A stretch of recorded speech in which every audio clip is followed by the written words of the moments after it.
Welcome to Chapter 3, where we explore the MPNN framework. Message Passing Neural Networks, introduced by Gilmer and colleagues in 2017, provide a general-purpose framework that unifies many graph neural network architectures. Unlike CGCNN, which is specialized for crystals, MPNN can be applied to any graph-structured data including molecules, proteins, and materials. By the end of this chapter, you'll understand the three stages of MPNN: message, update, and readout. You'll implement custom message functions, use both GRU and MLP update functions, master the set-to-set readout mechanism, train models on the QM9 molecular dataset, and understand when to choose MPNN versus CGCNN. Let's start with an overview of the MPNN framework, as presented in the influential 2017 ICML paper. The MPNN paper made three major contributions. First, it provides a unified framework that generalizes existing methods like GCN, GraphSage, and GAT. Second, it achieves high-precision prediction of multiple quantum chemical properties on the QM9 dataset. Third, it offers complete customizability. You can freely design the message, update, and readout functions for your specific application. The mathematical formulation consists of three equations. The message function aggregates information from neighbors. MV equals the sum over all neighbors W of the message function, M, applied to node features and edge features. The update function produces new hidden states. HV prime equals U of the current state and aggregated messages. The readout function generates graph-level predictions. Y equals R of all node states in the graph. The architecture flows through three phases. In the message phase, each node gathers information from its neighbors through the message function, then aggregates these messages. In the update phase, typically using a GRU, the hidden state is updated based on the aggregated messages. Finally, in the readout phase, graph pooling produces a graph-level representation for the final prediction.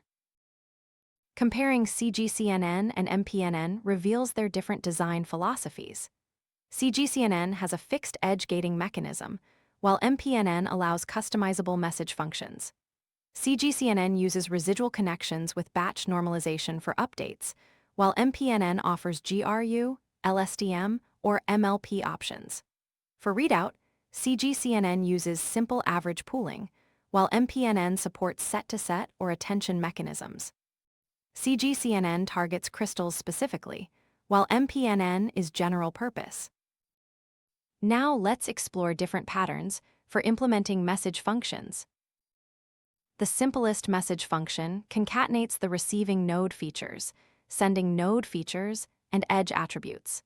This concatenated vector passes through an MLP with two linear layers and array LU activation. The messages from all neighbors are then aggregated using summation. This approach is straightforward and works well for many applications. A more advanced approach uses an edge network. Edge features pass through a neural network to produce weights, while node features are linearly transformed. The message is computed as the element-wise product of the transformed node features and edge-derived weights. This allows edge features to modulate the information flow, providing more expressive power than simple concatenation. Next, let's examine the update function options and their trade-offs. The GRU update function uses a gated recurrent unit to update hidden states. The equation is simply H prime equals GRU of H and M GRU is a recurrent unit with gating mechanisms that control information flow. It has tens of thousands of parameters for typical hidden dimensions and excels at capturing complex sequential interactions. This makes it ideal for molecules with complex electronic structures. The MLP update is simpler. It concatenates the current hidden state H and messages M, passes through a two-layer MLP, and adds a residual connection. With only about half the parameters of GRU, it's more compact. The key advantage is parallelizability. Unlike GRU's recurrent computation, MLP can process all nodes simultaneously. The trade-off is lower expressiveness, but faster training and inference. Comparing the two update functions quantitatively, GRU has more parameters than MLP. GRU uses recurrent computation while MLP is purely feed-forward. Parallelization is difficult for GRU but easy for MLP. GRU has higher expressiveness, making it better for complex structures. MLP is faster, making it suitable when inference speed is critical. On QM9, GRU achieves somewhat better performance while MLP remains competitive. Now, let's understand the set-to-set readout function that makes MPNN powerful for molecules. Set-to-set is an iterative process, typically running for a few steps. In each step, we first compute attention weights using the query vector and node features. Then we compute a weighted sum of node features using these attention weights. Finally, we update the query vector using an LSTM that takes the current query and weighted sum. The output concatenates the final query and weighted sum, producing a vector of twice the hidden dimension.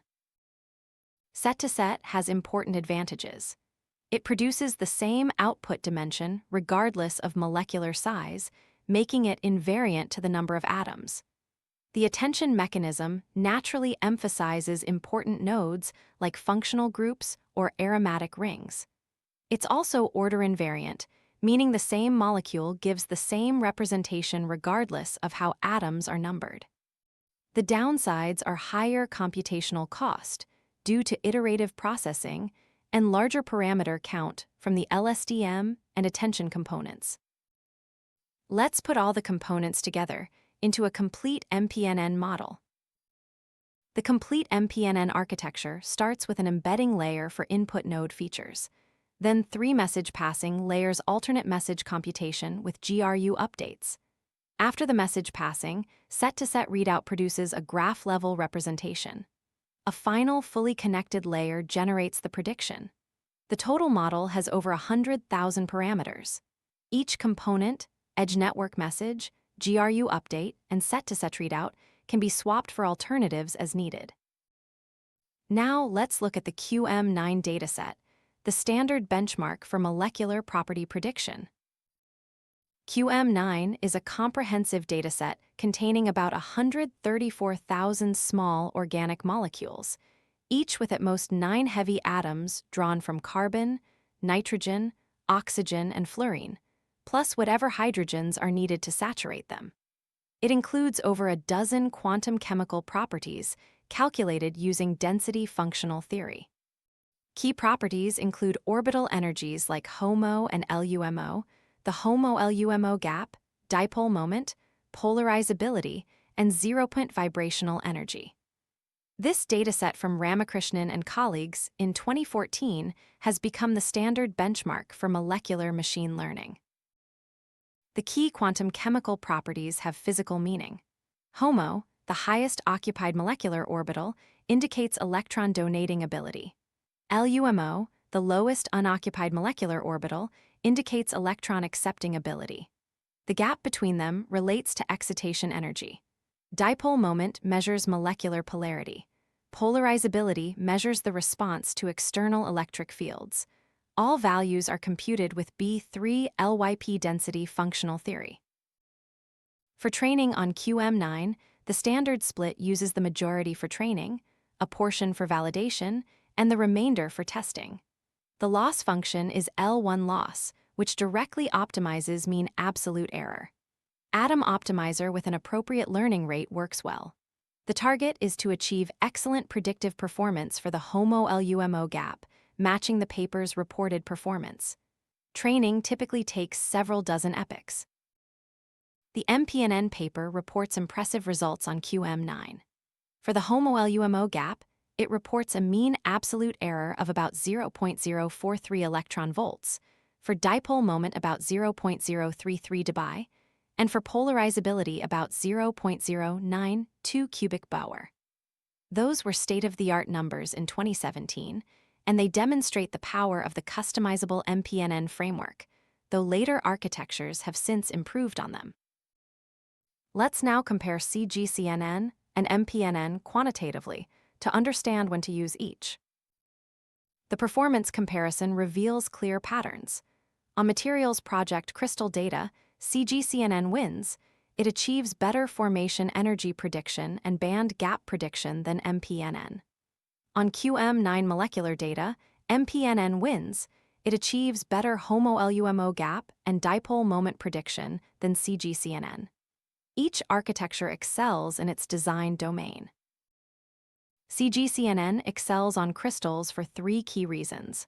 First, it properly handles periodic boundary conditions needed for infinite crystal structures.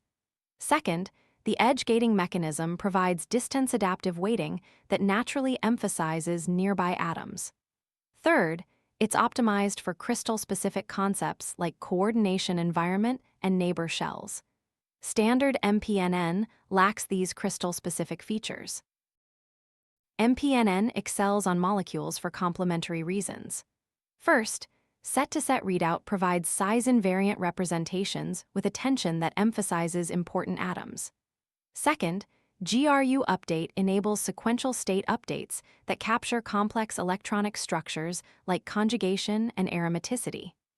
Third, full customizability allows adapting to molecular-specific features like bond types and functional groups. The computational cost difference is notable. CGCNN has fewer parameters and uses less memory, while MPNN has more parameters and uses more memory. Training time per epoch is faster for CGCNN than for MPNN when both are measured on the same NVIDIA V100 GPU. Inference is also faster for CGCNN. MPNN's higher cost comes from recurrent GRU computation and iterative set-to-set processing. Let's summarize Chapter 3. MPNN consists of three stages: message for neighbor aggregation, update for state evolution, and readout for graph-level representation. Message functions range from simple MLPs to sophisticated edge networks. For updates, GRU is more expressive, but MLP is faster. Set-to-set provides powerful size-invariant readout with attention. On QM9, MPNN achieves excellent performance for the HOMO-LUMO gap. The key guideline: choose CGCNN for crystals and MPNN for molecules. In the next chapter, we'll conduct a rigorous quantitative comparison using the MatBench benchmark. We'll compare composition-based features like MAGPIE against GNN approaches, analyze computational costs, examine data efficiency, and develop practical guidelines for choosing the right method for your specific application. See you in Chapter 4.